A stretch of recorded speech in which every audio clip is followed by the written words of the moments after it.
Tu te rappelles de ça?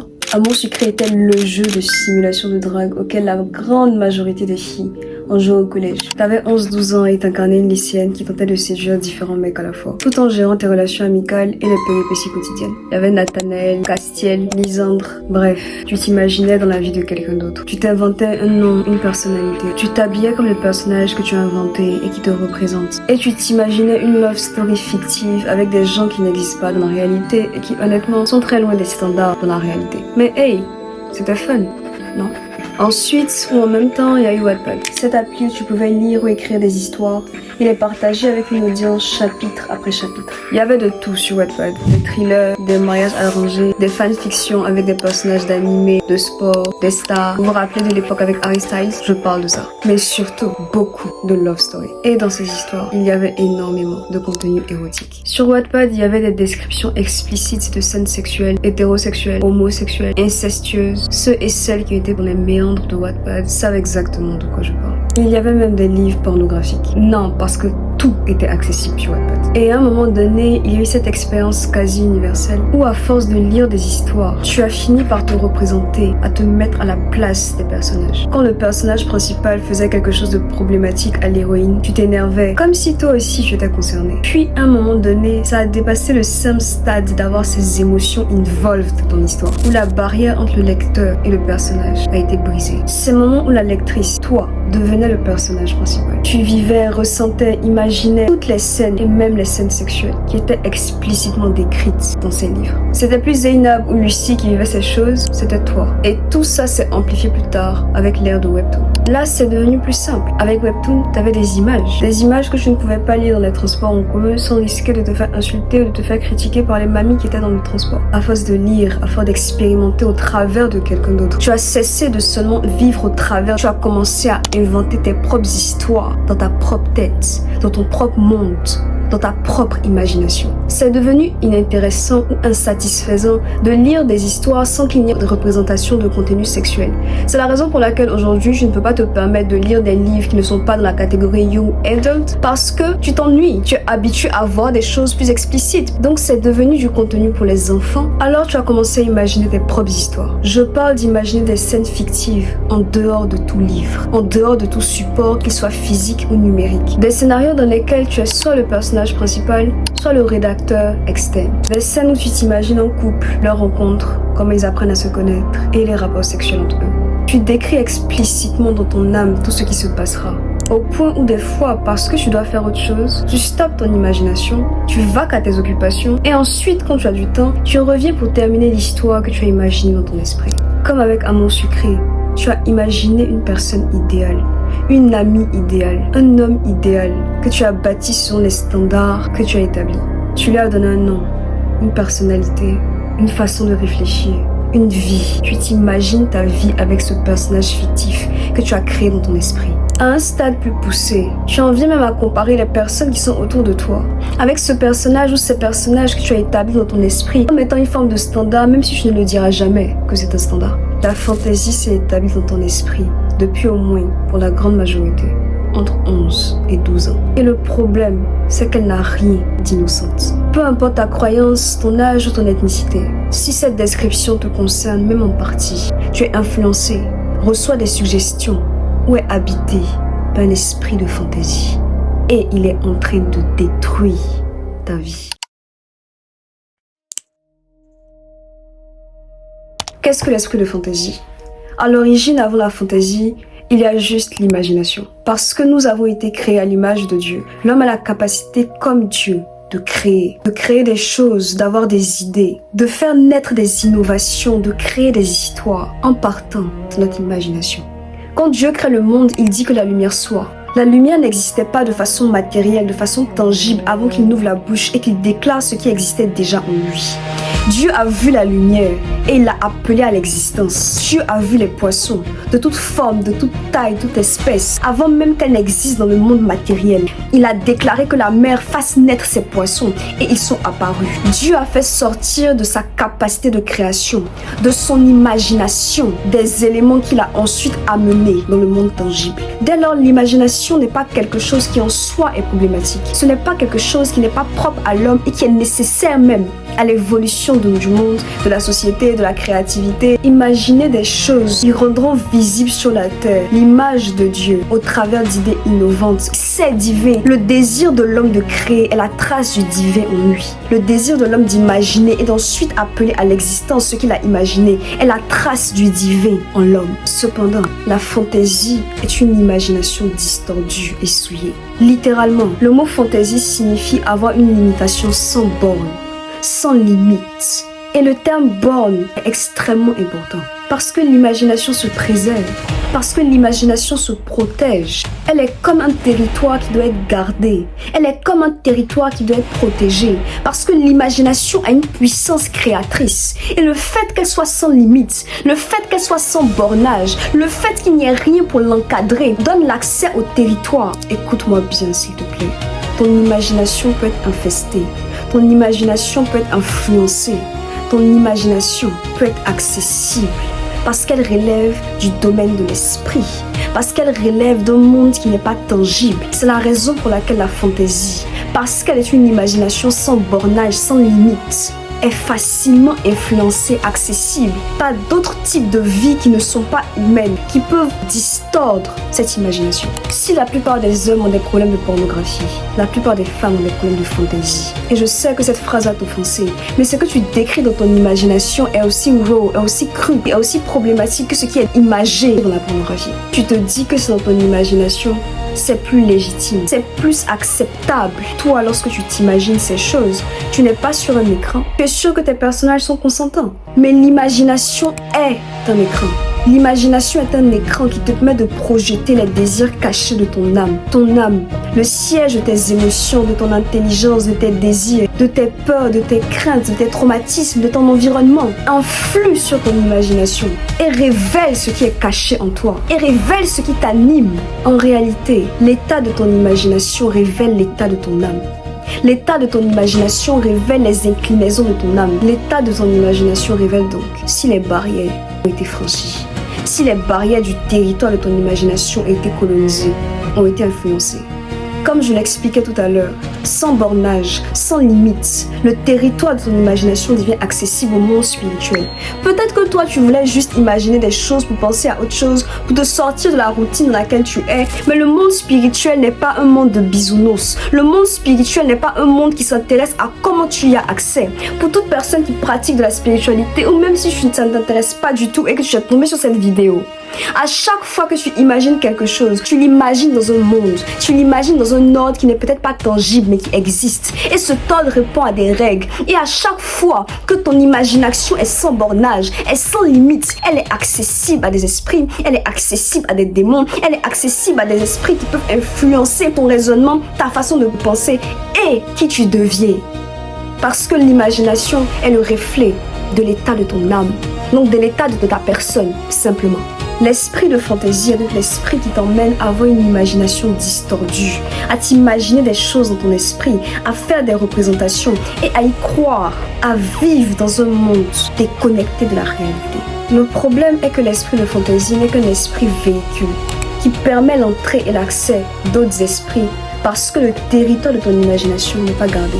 Le premier signe que tu es influencé par l'esprit de fantaisie, que tu es habité par lui ou que tu reçois des suggestions de lui sont 3 niveaux différents. C'est la distorsion entre tes attentes pour les gens et ce qui est réalistiquement possible dans la vraie vie à cause de l'idéalisation que tu as faite dans ta tête. En clair, tu t'attends à ce que les gens fassent des choses à un certain niveau de standard parce que tu as imaginé dans ton esprit qu'il y avait un idéal que tu t'es construit. Les histoires d'amour que tu t'imagines dans ta tête, en majorité, n'arrivent pas dans la vraie vie ou pas dans le format que tu as créé. Les êtres humains sont beaucoup plus complexes que dans les histoires que tu t'imagines. Les amitiés ne sont pas aussi linéaires que la façon dont tu l'as imaginé. Le fait est que tu imposes ce que l'esprit de fantaisie a mis comme imagination en toi, aux êtres humains réels, physiques, que tu vois, en leur imposant des standards qui sont irréalistes, qui sont intenables pour un être humain, que toi-même tu ne respectes pas sur le long terme.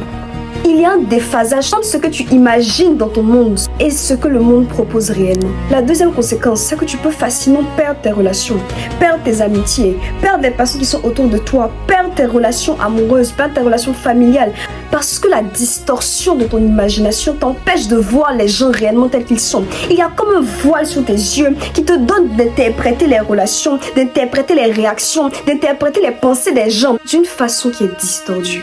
Tu penses encore que tu sais faire la distinction entre ton imagination et ce qui est réel. Mais ton imagination révèle ce que tu considères comme étant vrai. Et même si tu ne le formules pas comme ça, dès que cette vérité que tu as établie en toi ne correspond pas à la réalité, tu auras tendance à t'éloigner, à disparaître, à fuir, t'éloigner des êtres humains qui ne correspondent plus à ce que tu as imaginé parce qu'en réalité, ton imagination révèle ce que tu crois vraiment ou ce que les esprits qui te parlent, qui t'influencent, appellent la vérité. Deuxième signe qui concerne les imaginations fortement sexuelles. L'imagination révèle les désirs de ton âme. Et le but premier de l'imagination, c'est de créer. L'objectif d'une imagination est de parvenir à une réalité tangible. L'objectif de l'imagination n'a jamais été de seulement imaginer pour imaginer, c'est d'imaginer pour emmener à l'existence. À un moment donné, ce que tu imagines, tu voudras le manifester.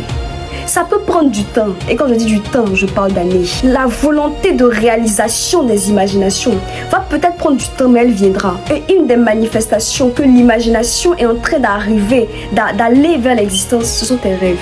Parce que les rêves sont l'activité de notre âme. Si tu fais beaucoup de rêves dans lesquels tu as des rapports sexuels avec une personne que tu ne vois pas, avec une personne que tu ne distingues pas, mais qui semble correspondre aux imaginations que tu as eues, sache que le personnage ou les personnages que tu as imaginés ont pris une forme. Et cette forme se manifeste dans tes songes. L'esprit de fantaisie n'a rien d'innocent.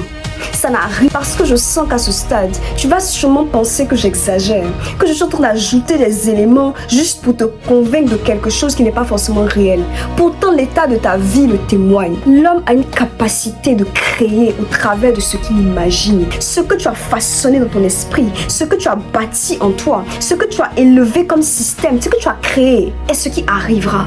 Quand la Bible parle de Lucifer, de l'ange de lumière appelé Lucifer qui est tombé, la Bible dit qu'il a conçu l'iniquité, qu'il s'est trouvé beau, qu'il a pensé qu'il méritait l'adoration. Il a imaginé un standard de lui. Et c'est à cause de cette imagination, à cause de ce qu'il a créé comme iniquité en lui, qu'il a bâti comme pensée, qu'il s'est dit j'agirai, je ferai tomber le trône de Dieu. Ça a commencé dans ses pensées, ça a commencé dans ce qu'il s'imaginait, ça a commencé dans ce qu'il considérait comme étant la vérité. Ce que tu t'imagines va ensuite arriver dans tes songes qui sont l'activité de ton âme jusqu'à devenir ta réalité. Tu vas te retrouver à faire exactement ce que tu t'imagines dans ta tête. Un troisième signe, tu ne peux plus clairement distinguer la voix de Dieu sur le domaine dans lequel tu as déjà placé ton imagination. Parce que dès lors que ton imagination n'est pas divine, c'est-à-dire qu'elle n'est pas gardée par les barrières de Dieu, tu te disqualifies à recevoir dans ton imagination les projets divins que Dieu lui-même a bâtis pour ta vie.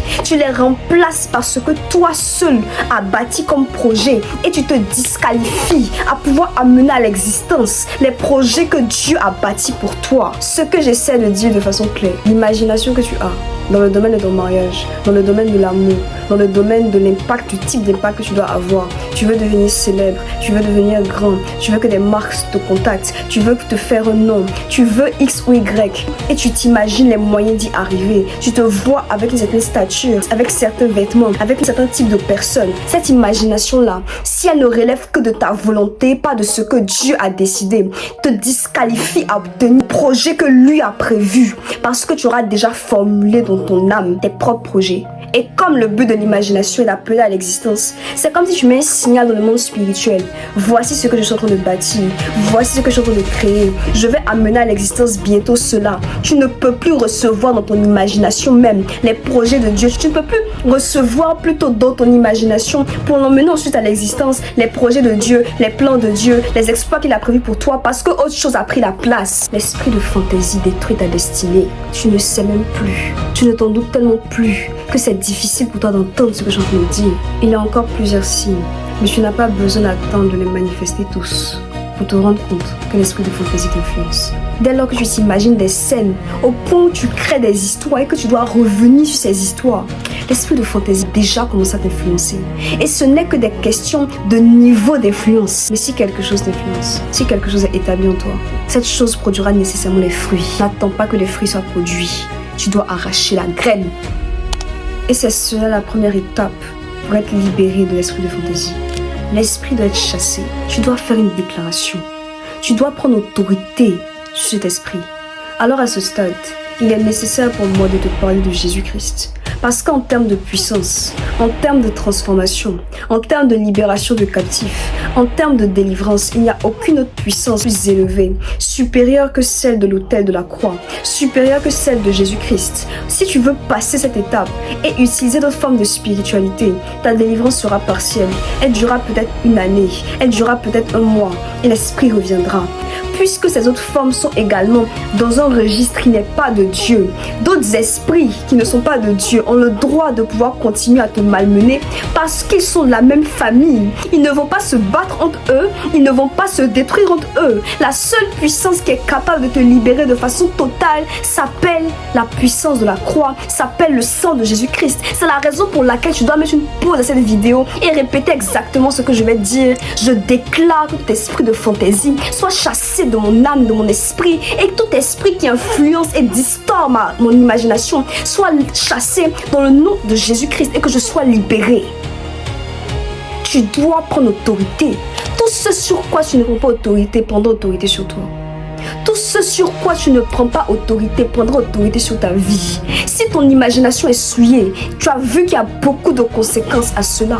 Alors tu dois déclarer dans le nom de Jésus-Christ que ces choses disparaissent. Et si tu ne le connais pas, si tu ne connais pas Jésus, dans la description de cette vidéo se trouve une prière pour l'accepter comme Seigneur et comme Sauveur. Et si tu as besoin de plus d'informations, de mieux comprendre de quoi il s'agit, avant de faire de quelconque prière, tu peux me contacter directement sur Instagram. Et en plus de te parler, je ferai de mon mieux pour te rediriger vers une communauté établie de personnes qui pourront te suivre après cette vidéo. Parce que si tu n'as pas Jésus et que tu viens à peine de le rencontrer par cette vidéo, tu auras besoin d'être entouré de gens qui aiment Dieu, qui le cherchent et qui pourront te parler de façon plus quotidienne, plus régulière.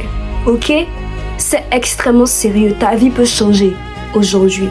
Deuxième étape, après que l'esprit soit parti, la Bible dit que lorsqu'un démon est chassé, il va dans les lieux arides et il ne trouve pas de repos. Alors il se dit qu'il reviendra dans l'hôte dans lequel il était avant.